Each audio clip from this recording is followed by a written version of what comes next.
Olá, espero que estejam todos bem nesse período de quarentena. Hoje nós vamos ter mais um momento de reflexão e explicação sobre Sócrates, né? Pegando um ganchinho aí também com os sofistas, né? Que foi um grupo de pensadores aí que antecederam o pensamento socrático. E espero que sejam explicações válidas e que vocês possam usufruir o máximo possível, né? Do que nós vamos falar hoje.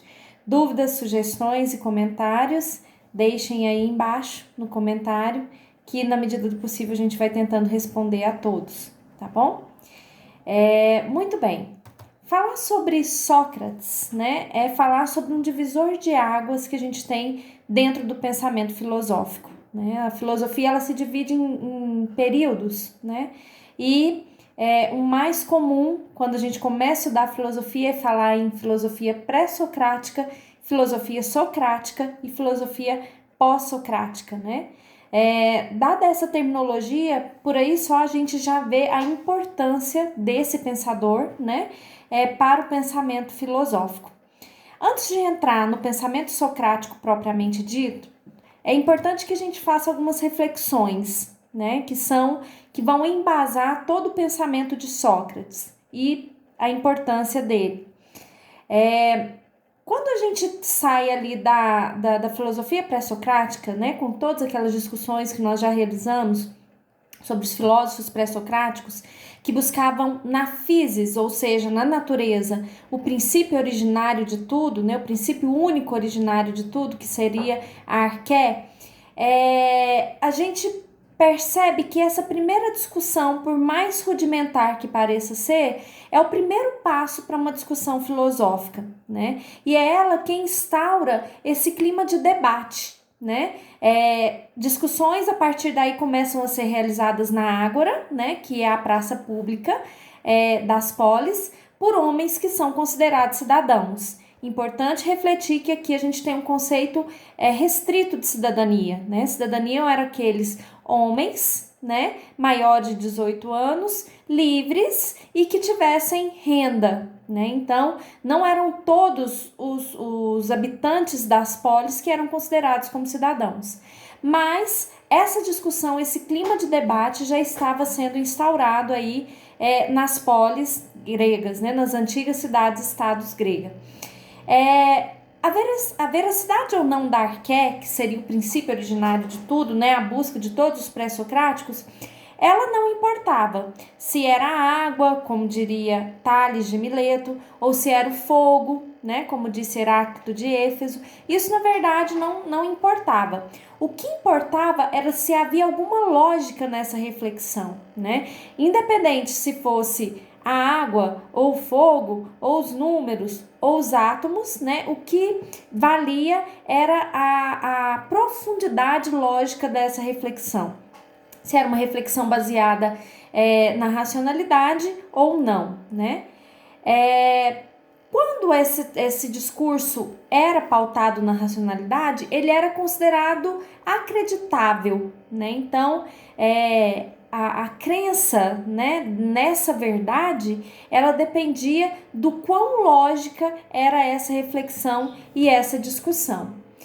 Mas então o que seria verdade, né? Se não importava saber se era água ou se era fogo, né? Mas o que importava era a lógica do discurso, o que então seria essa verdade? A verdade era considerado como que ficasse estabelecido pelo consenso, por meio de um discurso lógico, né? Se aquela verdade teve o poder, ou melhor, se aquele discurso teve o poder de convencimento daqueles cidadãos, né, daqueles participantes ali daquela discussão, ela era considerada como uma verdade, né? Quem que emite esse discurso? O ser humano, né, nas pessoas de Tales, lá naquela realidade, né, grega, da Grécia Antiga, Tales, Heráclito, Parmênides, Anaxímenes, Anaximandro, Demócrito, Pitágoras, né? Esses eram os emissores do discurso aí. E aí, depois dessa discussão inicial dos pré-socráticos, a gente tem um novo percurso em relação a essa discussão sobre a verdade. O que era verdade? Tudo que era dito poderia ser considerado como uma verdade irrefutável, né? E é nesse novo percurso que surgem alguns personagens importantes que a gente precisa entender um pouquinho sobre eles, que eram os chamados sofistas, né? Quem eram os sofistas? Sofistas eram grupos de filósofos, né, que tinham mecanismos do discurso, da lógica e da retórica, ou seja, eles sabiam falar bem, eles sabiam colocar as suas ideias, né, e através do seu discurso, através da retórica, que é essa arte de convencimento, né, eles conseguiam convencer um grupo de pessoas que aquilo que eles diziam era verdade. Eles possuíam a arte do convencimento e vendiam conhecimento, né? Então, eles não faziam isso de graça, né? Existia um pagamento por essa arte do convencimento, né? Para eles, a verdade depende do conhecimento lógico e ela é relativa, né? E aí a gente vê claramente um deslocamento entre a physis, a busca das respostas na physis ou na natureza, para o nomos, né, que é a nomeação e a convenção. Então, a verdade, ela estava no convencimento do discurso, o quanto aquele discurso poderia ser, poderia convencer os ouvintes, né? Sendo o discurso verbalizado pelo homem, a filosofia deve tratar do homem. Então, a gente tem esse deslocamento aí, os sofistas, eles são importantes nisso, né? Enquanto os pré-socráticos procuravam a verdade na physis, na natureza, os sofistas, se é que existe uma verdade, eles vão procurar essa verdade na convenção. Então, grosso modo, se um sofista chegasse aqui e falasse que essa caneta, que claramente todos nós estamos vendo que ela é feita de plástico, se eles dissessem que ela é feita de madeira, se o emitente desse discurso, né, o emissor desse discurso, tivesse a arte do convencimento, ele convenceria aquela população de que a caneta é feita de madeira e não de plástico, né? Então, para os sofistas, a verdade está na arte do convencimento, né? E aí, os sofistas, eles tinham um papel muito importante, né, nas polis gregas antigas. Por quê? Como eu disse no início, nem todos eram considerados cidadãos. E só poderia participar do discurso político os cidadãos, homens livres, com renda e que não fossem estrangeiros. Os sofistas, por sua vez, eram estrangeiros, né? Eram pessoas que vinham de fora e eles tinham uma função importantíssima: preparar os cidadãos para o discurso político na ágora, né? Então, alguém que tivesse interesse em expor as suas opiniões, em garantir o direito de fala ali, de falar em praça pública, né? E participar das decisões políticas da ágora, eram preparados pelos sofistas. Eles eram contratados para preparar os cidadãos para a política nas cidades-estados grega, né? Então, era essa a função dos sofistas: ensinar a retórica, ensinar a arte de convencimento aos cidadãos.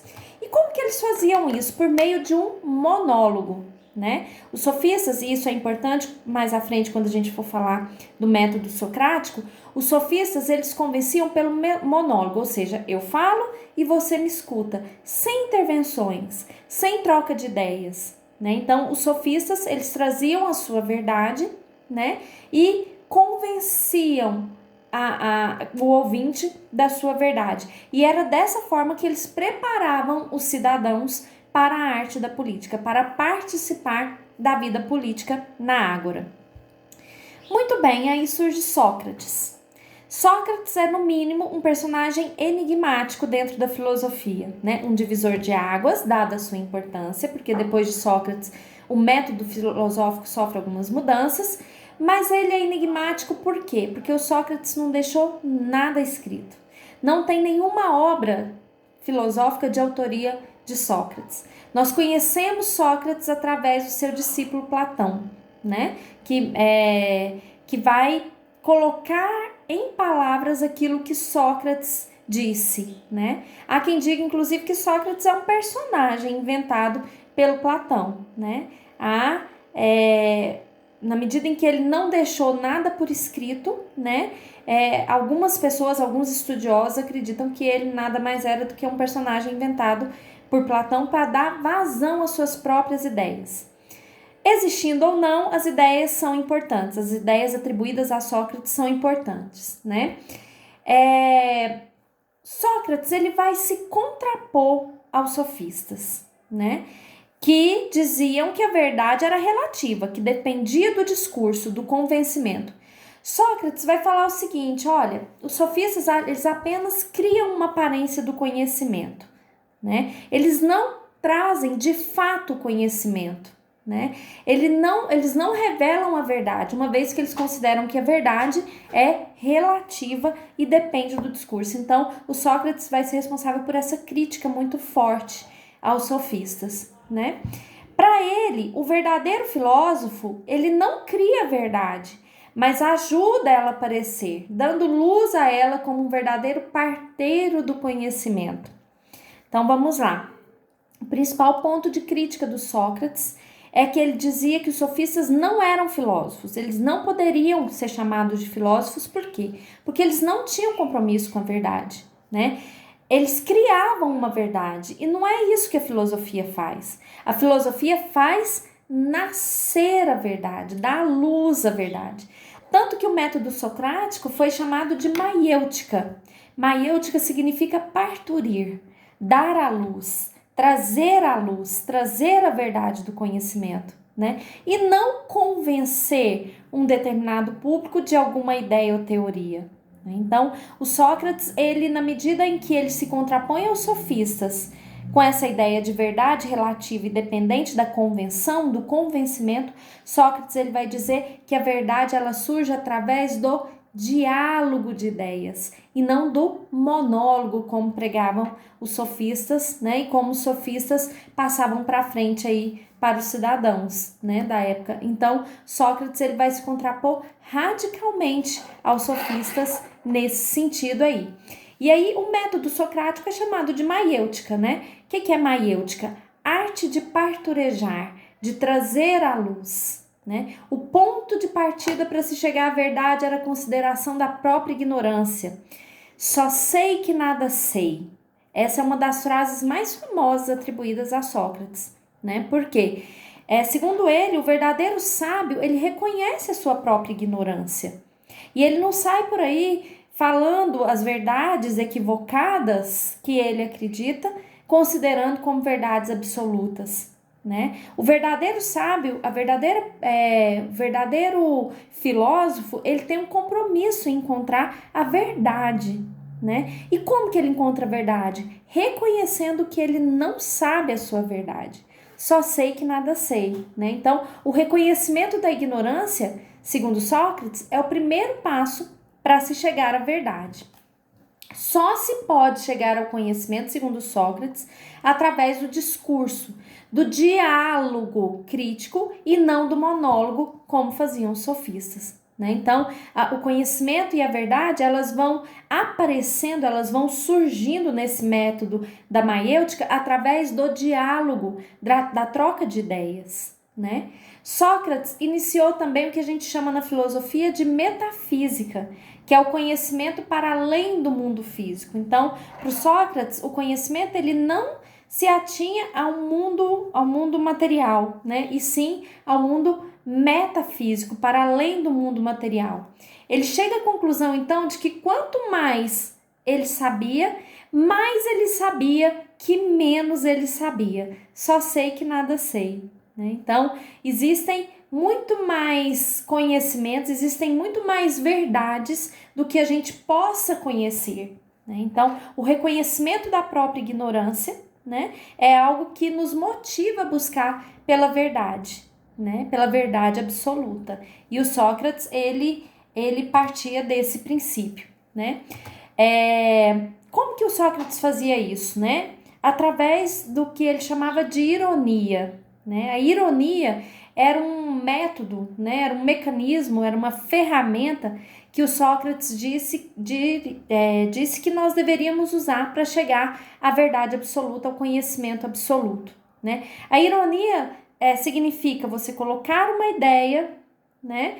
sendo como verdade, depois alguém refuta essa ideia e dessa refutação dessa ideia primeira, dessa ideia original, surge o conhecimento verdadeiro, né? Surge a verdade absoluta. Então, Sócrates, ele pregava essas duas ferramentas como meio de se atingir a verdade absoluta ou conhecimento absoluto, né? E isso todo esse processo ele deu o nome de maiêutica, né?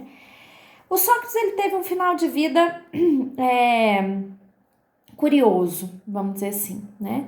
Ele foi preso, né, depois de ter colocado todas essas ideias sobre o conhecimento, essa forte crítica aí aos sofistas, ele foi preso com acusação de subversão da juventude, né? Então ele foi condenado por colocar ideias, né, que eram consideradas para a época como sendo subversivas.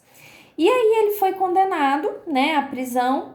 E ele foi colocado para ele duas opções. Ou ele negava tudo o que ele tinha dito até então, né? E falava, olha, gente, é tudo mentira, continua acreditando no convencimento dos sofistas.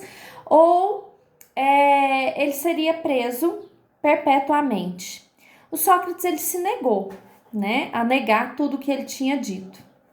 E aí, então, ele resolveu tomar cicuta, que era um veneno na época, né? Muito aplicado na época como forma de punição, em que a pessoa, em alguns minutos, morre, né?